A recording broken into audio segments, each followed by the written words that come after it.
তো দেখো বন্ধুরা, গুড মর্নিং অনেক আগে তোমাদের বলেছি।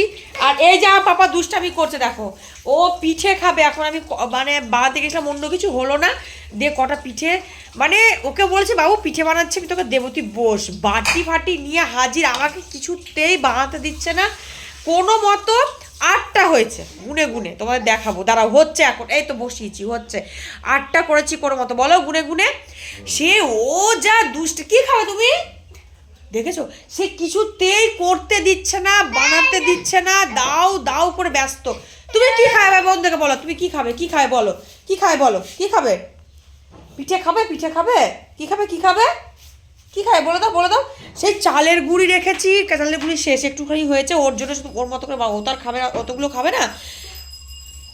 ওই যে দাও, চালের গুঁড়ি রেখেছি, চালের গুঁড়ি কৌটো ঢেলে ফেলেছে গায়ের মধ্যে, দিদি চাল গুঁড়ি ফুড়ি গায়ে ফায়ে একসাথ। একটুখানি ছিল, অল্প করে করলাম। ওই 8টা মতো হয়েছে। আজকে ওয়েদারটা প্রচণ্ড বাজে, 25শে ডিসেম্বর দেখতে, মানে ডিসেম্বর সবাই ঘুরতে যাবে, আর দেখো ওয়েদার, আমাদের এখানে ওয়েদার দেখতে পাচ্ছ, মেঘ করে আছে।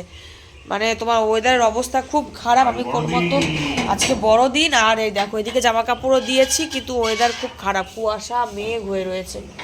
ভাবলাম জামা কাপড় কাচবো, কিন্তু হবে না। তো চলো আমি তোমাদেরকে পিঠে করে তারপরে দেখাচ্ছি, পিঠে করে নিয়ে দেখাচ্ছে নেক্সট ব্লগে, চলো।